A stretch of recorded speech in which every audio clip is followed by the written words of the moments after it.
This video from Sam4S Help, we're taking a look at how to enter a starting cash float on the ER-900 series of registers. So in this video, as usual, I'm using the 940 model. The process will be the same across the range. So you need to be in the register mode and you need to have the button RA1 set up. If you haven't got that set up, I'll show you how to set it up later in the video. So the process is you press RA1. It'll say something like received on account RA1 or float on the display if you've had it pre-programmed. Then you enter the value of the float. So for me it's £50, so 5000. Then you press the cash button because it's a cash float, and then you finish the process by pressing the received on account button again.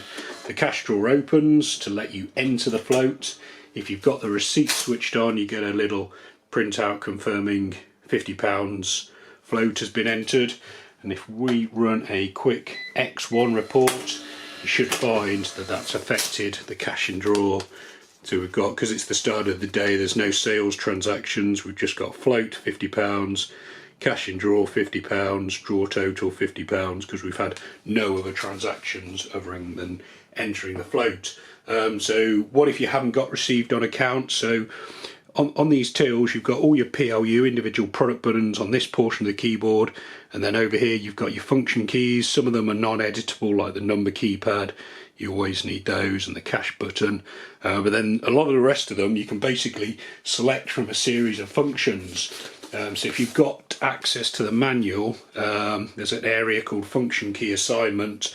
We're basically going to follow this flowchart to show you how to set the button up, and then this is a list of all the different function keys you can have on the machine. Obviously Sam4S have all these functions built into the overall memory of the till, but there's a limited amount of space on the keyboard, so you can't fit them all on, so you have to pick and choose what you want.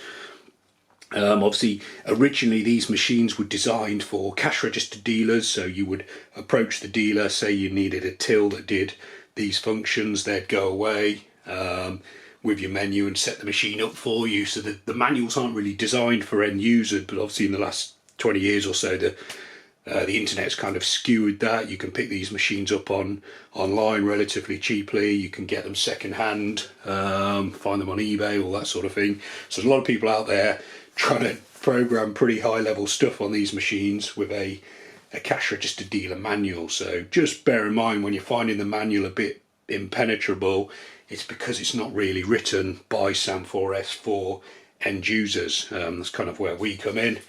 So we're going to follow this process. We're going to go round to the S position, so you'll need a metal key marked C. We're going to go 70 subtotal. We're going to punch in the key code for received on account 1, which is 193. We're going to hit the actual button, so you've got to pick a function button in here that you're not using, that you want to be your float button, and then we're going to hit the cash button at the end to save it. I'm also going to show you how to name the button, and then also how to adjust how it appears on the end of day report, so that you can set yours up exactly like I've got mine. What I'd recommend you do is watch the video all the way through, make sure you're 100% happy with A, what you're trying to achieve, and then B, that you've got all the bits and pieces to do that. So to make your own received on account button, so I've already got one, but I'm just going to follow the process through to remake this as received on account. As I said, you need the metal key marked C, and you need to turn it round to the 6 o'clock position, so that's one turn past PGM into the service mode, and then we're following that flow chart on page 78 of my ER-900 series manual, and we're typing 70 subtotal. We're then entering the key code for the received on account button, so that's 193. And then back to the flow chart, we're now pressing the button, so for me it's this one, and then cash.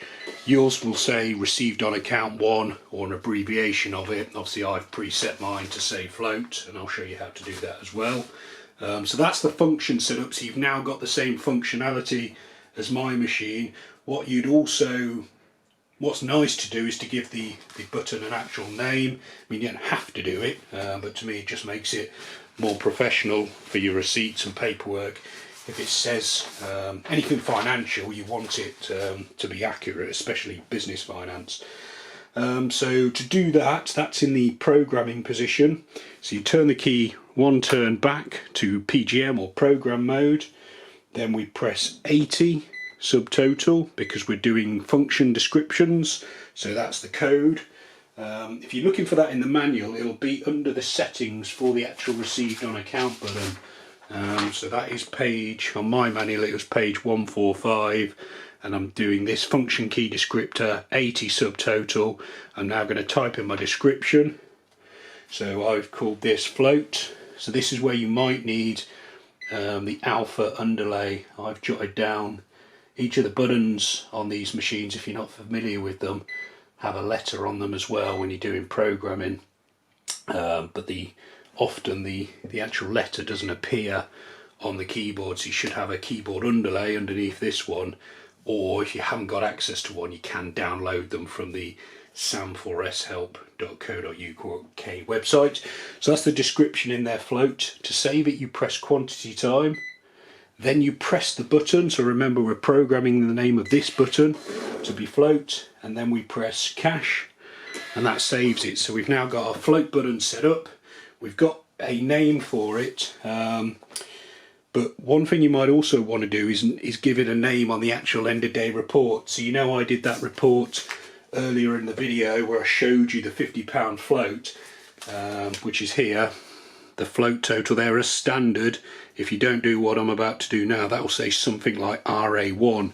So obviously at the end of the day your report's going to be a lot bigger and a lot more complicated than that, so I just find naming the lines on there, giving them a name that makes some kind of sense, very useful.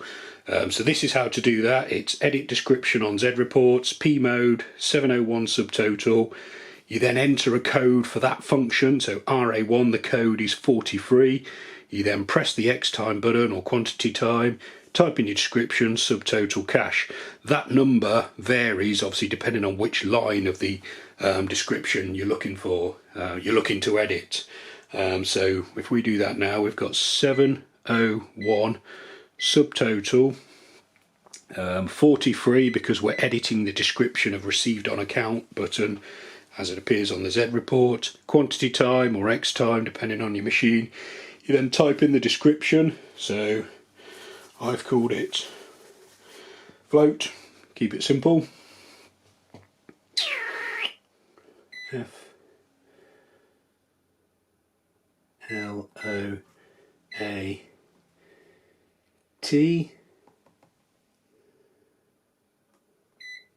There is a backspace as well, which is here, should you want to correct anything. Once your description's in, it's then subtotal, cache, and then that's it. You get a little printout confirming what you've done, and we can just go and prove the point now. If I put another float in, if I clear it down in fact, so let's say 20 subtotal quantity time X, that'll just clear the till down so there's nothing on it, all total clear. So if I do a Z1 report now, 1 subtotal, there is nothing in the drawer, it's all at 0. Back to the register mode, received on account, float, £50, 5000, cache because it's a cache float, received on account, oops. There we've got the printout saying what we've done, and then 1 subtotal, and there we go, that's the float. That's how to account for a float on the ER-900 series of registers. This will also work on other UK models such as the 5200, the 5215 and the 5240, and also probably the, I won't say anymore because I can't remember if it works on older models than that. If you've got a model, if you've got a similar model to this and you think it's going to work, what I'd recommend you do, I mean obviously watch the video all the way through, make sure you've got the correct keys, but also consult your manual. I've had messages from people who say they've got a slightly different keyboard layout to what I've got. That will be covered in the manual, so if you look for the types of, the key pages are the function key assignment, that'll be in the manual, whatever country in or whatever version of the machine you've got, and then your function key button programming will also be in there, and then this flowchart will cover any anomalies between my videos. Obviously I'm using a certain version of the machine. I've got a feeling this 900 is about 10 years old. I've been using it for a long time, but yeah, hopefully the video makes sense. If it doesn't, or if you've got any questions, you can always message us through the comments. There'll be other videos appearing on screen now showing you how to get the best out of your ER-900 series registers, which you're welcome to check out. You can also subscribe to this YouTube channel or visit sam4shelp.co.uk for more. Thanks for watching.